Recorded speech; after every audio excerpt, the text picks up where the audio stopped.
Magandang tanghali po sa inyong lahat. Magandang tanghali po, Father. Katawan ni Kristo, body of Christ. So common that automatic during communion we say Amen. Because that is the common understanding of what the body of Christ is, the Eucharist. The body of Christ, the body that we receive during communion, the bread, the wafer, the host, the white wafer, the body of Christ. But my dear friends, this is only one of the three references that we can understand about the term body of Christ. Pag sinabi pong katawan ni Kristo, hindi lang po yung nasa misa na tinatanggap natin sa komunyon ang ibig sabihin. Tatlo daw po yan. Of course, number one is the most common. The body of Christ that we receive in the Holy Eucharist during communion. The body of Christ that we shall receive later. The body of Christ, the bread turned into body of Christ. But there are other two meanings to the body of Christ. Number two, first is the sacramental meaning, the Eucharist. Second, the physical body of Christ. The body of Christ that was born in the manger in Bethlehem. Yung katawan na pinanganak sa Bethlehem. The body of Christ that grew in Nazareth, that went around Galilee, Jerusalem. The body of Christ that embraced and forgave sinners. The body of Christ that comforted and healed the sick. The body of Christ offered on the cross. The body of Christ that died. The body of Christ that rose from the dead. The physical body of Christ.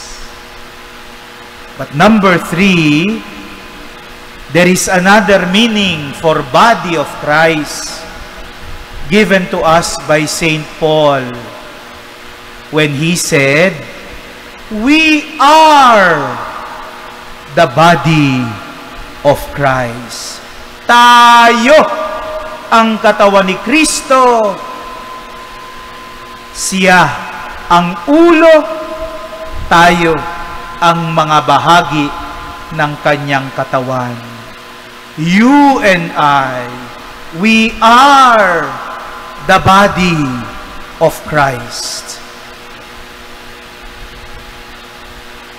This is the ecclesial meaning. Simbahan, pamayanan, komunidad. Tayo ang katawan ni Kristo. The physical meaning, the body sacrificed on the cross. And sacramental meaning, the body we receive in Holy Communion. At hindi po yan magkakaiba-iba.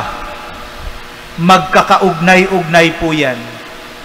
Madali naman pong makita na yung katawan ni Kristo sa Eucharistia na tinapay, kapag tinanggap, nagbibigay buhay.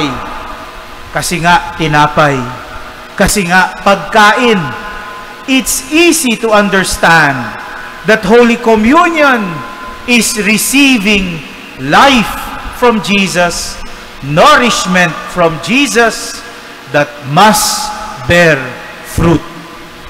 That when we receive the body of Christ in communion, it must bear fruit Number 1, to imitate the sacrifice of Jesus on the cross. Imitation of the body of Christ on the cross. The sacrifice of Jesus. That when we receive the body of Christ in communion, it must bear fruit in our service to the body of Christ, that is the community. At diyan po nagtatagpo ang tatlong kahulugan ng katawan ni Kristo. Na pag tumanggap tayo ng katawan ni Kristo sa komunyon, nagbibigay buhay at kailangang mamunga ng pagtulad sa sakripisyo ni Jesus sa krus. That is why the two readings today talks about sacrifice. The first reading from Exodus, the second reading from the letter to the Hebrews, talking about sacrifice. Because the sacrifice of Jesus must be the sacrifice of everyone who follows Jesus. The sacrifice of Christ must be the sacrifice of every Christian. Pag tumanggap tayo ng katawan ni Kristo, tumatanggap tayo ng buhay ni Kristo na kailangang mamunga sa katawan ni Kristo bilang simbahan. Kailangang mamunga sa paglilingkod, sa pagbabahagi, sa pagtulong, lalong higit sa nangangailangan. To receive the body of Christ in the Eucharist is to imitate the body of Christ, the sacrifice of the body of Christ on the cross. To receive the body of Christ in the Eucharist is to serve the body of Christ, which is the church.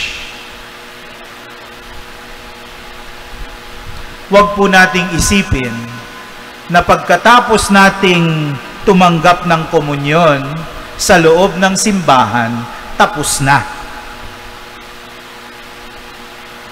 Ang katawan ni Kristo hindi natatapos sa loob ng simbahan.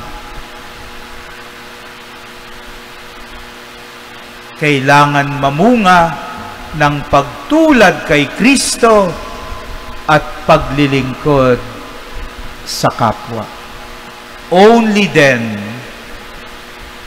does the body of Christ become complete. The body of Christ in the Eucharist, the body of Christ on the cross, the body of Christ as a community.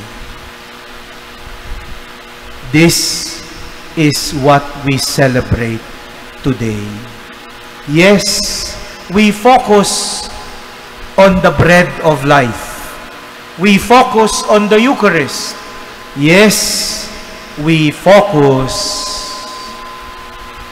on the body of Christ in communion. But Corpus Christi does not stop here. Corpus Christi does not stop in communion.